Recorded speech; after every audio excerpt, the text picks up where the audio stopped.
In this video, we will learn about sentiment analysis using term frequency inverse document frequency, that is TF-IDF. TF-IDF allows us to weight terms based on how important they are to a document. A higher weight is given to terms that appear frequently in a particular document but do not appear often in the entire corpus. Let's import NumPy as NP. Let's import pandas as PD. I'll make one variable df, and in this I will save my CSV file. From pandas, I will use the method read underscore CSV. Inside this, in double quotes, I will pass my CSV file name. My CSV file name is amazon.csv. Let's execute our code. Let's look at the top 5 rows of a data frame df. We will use the method head, and these are the top 5 rows of a data frame. We have columns such as product name, brand name, price, rating, reviews, review votes. Let's look at the shape of a data frame. We will write df.shape. Our data frame contains 41 lakhs and 13,840 rows and 6 columns. Let's find missing values in our data set. We will write df dot is null dot sum, and you can see that these number of missing values are present in these variables.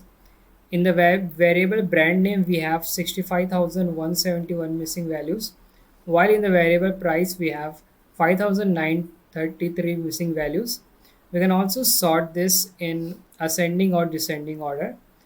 I'll copy this code from here.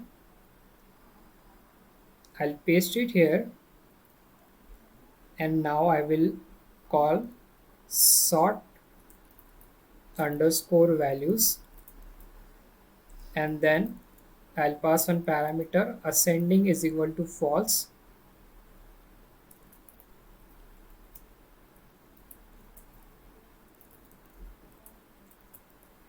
In the output, you can see that we got the missing values in descending order, that is from highest to lowest, and the highest missing values are present in the variable brand name, and the lowest missing values are present in the variable reviews.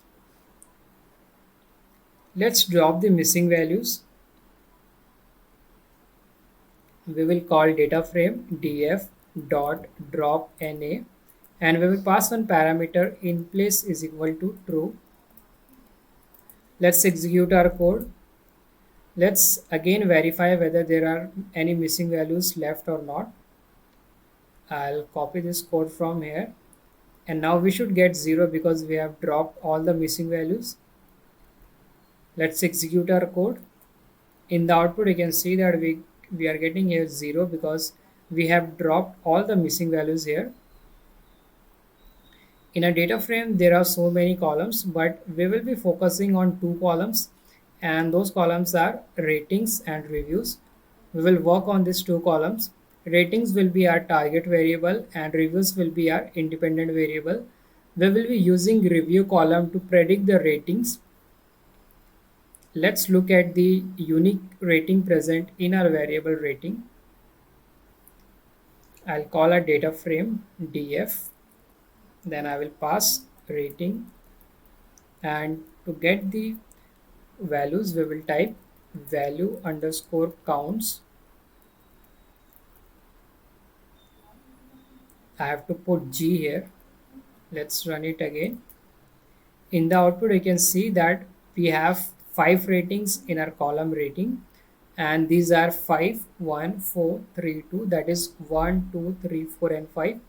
And you know that 1 being the lowest rating and 5 being the highest rating.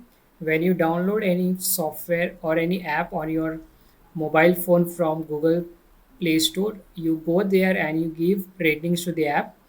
If you like the app, you give 5 star. and if you don't like the app, you give it 1 star. So all this indicates the rating type. 5 means it has got the highest rating, while 1 means it got the lowest rating. We will remove any ratings which is equal to 3 and assume that these are neutral. That means we will remove all the ratings which is equal to 3. Let's call our data frame df. Inside this, we will pass our rating variable and we will write rating which is not equal to 3. Let's print. Here you will see we got all the ratings here except 3. So we are going to remove all the 3 ratings here, 3 star. I'll copy this code from here and now I will call our variable df and I will assign that code here. Let's execute our code. Now if I run this again, in the output we will see that we will not get 3 but we will get 1, 4, 2 and 5. I'll paste it here. Let's execute our code. In the output you can see that we have 1, 2, 4 and 5 but we don't have 3 star here because we have removed that 3. We will create a new column that will serve as a target for our model where any reviews that are rated greater than 3 will be encoded as 1, indicating it is positively rated. Here I am saying that any rating which is greater than 3, that is 4 and 5, 4 and 5 will be encoded as 1, and this means that it is positively rated, while 1 and 2 will be encoded as 0, meaning it is negatively rated. I'll call our data frame df and I will make a new column positively rated.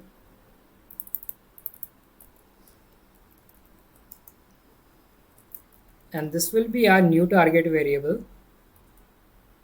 And here I will write the condition from numpy. We will write where df of rating is greater than 3. If the rating is greater than 3, make it as 1, otherwise 0. So all the ratings 4 and 5 will become 1 and 1 and 2 will become 0. Let's execute our code and you will get a warning here. You just have to ignore it. You don't need to worry about it. Now I'll copy this code from here. I'll paste it here and instead of passing this rating variable, I'll pass our new variable positively rated. I'll copy this from here and paste it here. You will see that we got a new column positively rated and we have only 2 ratings here, 1 and 0. 1 indicates positive rating while 0 indicates negative rating, and you will see that our data is highly imbalanced. We have more number of samples in rating 1. I'll show you the head of our data frame because we have got a new variable here positively rated df.head. In the output you can see that we got a new variable. After review words we have a positively rated. Now we are going to plot this and look at the distribution of our 1 and 0. To make a plot I will import the library cborn. Import cborn as SNS. From cborn I will call the countPlot method and inside this I will pass the variable. This variable positively rated. I'll copy this from here and then I will paste this inside this. Let's execute our code.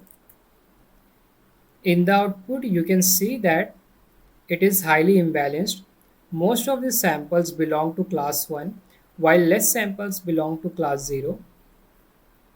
Next we will split our data into train and test and we are going to work only on 2 columns. The 2 columns are reviews and positively rated.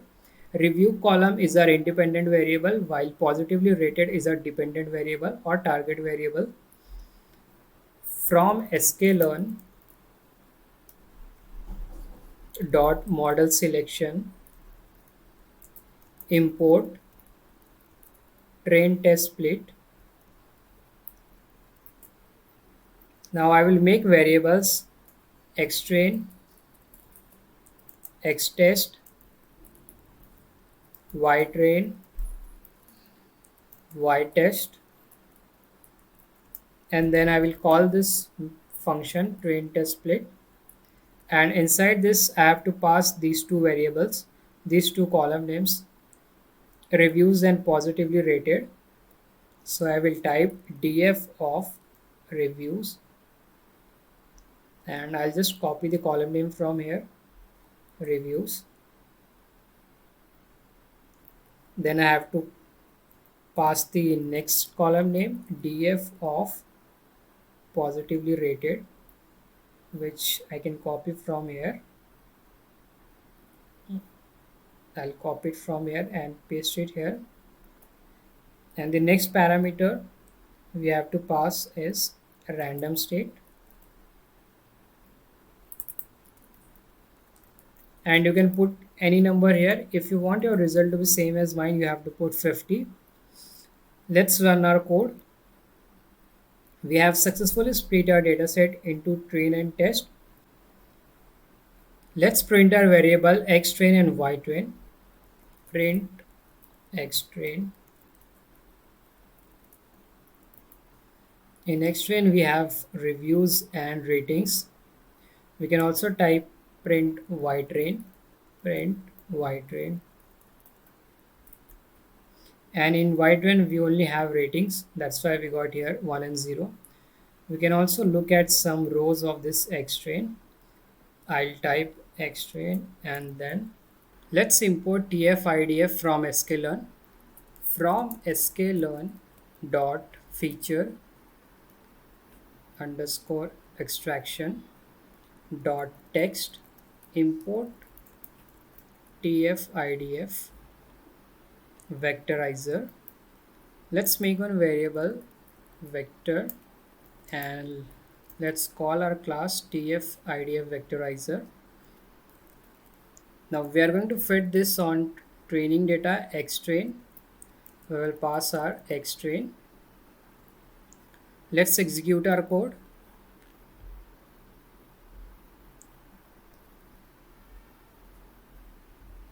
Let's also look at the length of the features that we will get. We will type length, and then we will type from vector get feature names. Let's execute our code. There are total 53,216 features. Features with low TF-IDF are either commonly used across all documents or rarely used and only occur in long documents, while features with high TF-IDF are frequently used within specific documents but rarely used across all documents. Let's transform our training data. I'll make one variable xtrain vectorized. Now we will call our vect, and from this we will call the method transform to transform our training data, and we will pass our xtrain here. Let's execute our code. And once the transformation is done, we can fit, and to fit we will be using logistic regression. Let's fit our model. We will import logistic regression from scikit-learn dot linear model import logistic regression. I'll make one object model, and then I will instantiate the logistic regression. Let's fit our model dot fit, and we will pass our vectorized xtrain. We will type xtrain underscore vectorized. This is our training data, and in ytrain we have our label. Let's execute our code. Once the model fitting is done, we can make predictions. Let's make prediction and save in a new variable. So model fitting is done here. This is a warning, you have to ignore this warning. We will make prediction and save in a variable.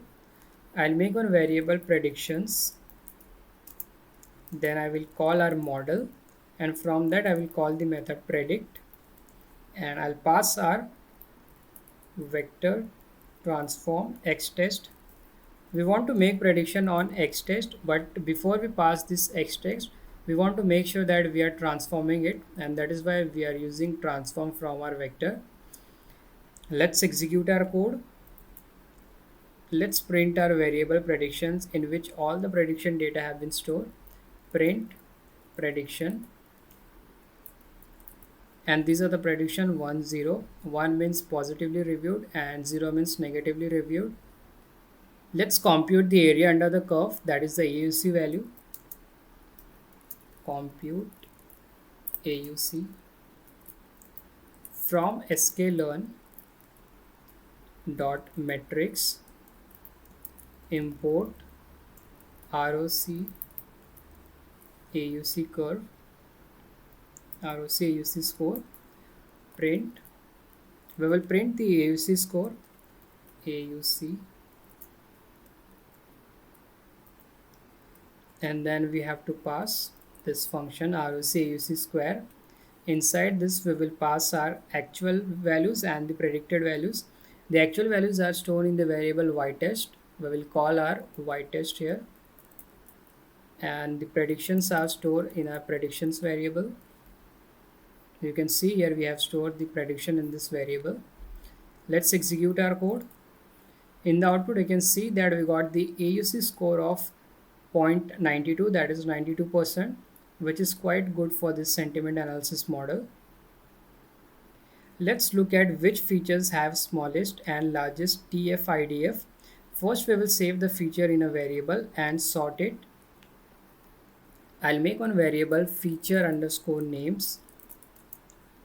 From numpy I will call array, and then I will call our vector from this get feature names functions, and then I'll make one more variable to sort the features, sorted underscore coefficient underscore index. In this we will sort and store the feature names.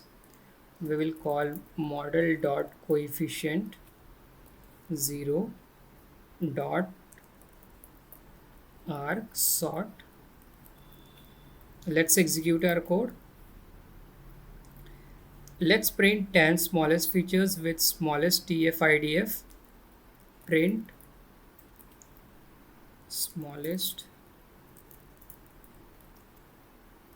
coefficient and then feature names. We will call this feature names, and sorted coefficient index. Since we want to get 10 here, 10 feature names, we will type all rows and we want up to 10 features. Let's execute our code. These are the 10 smallest coefficient of feature names, and all these are negative ones.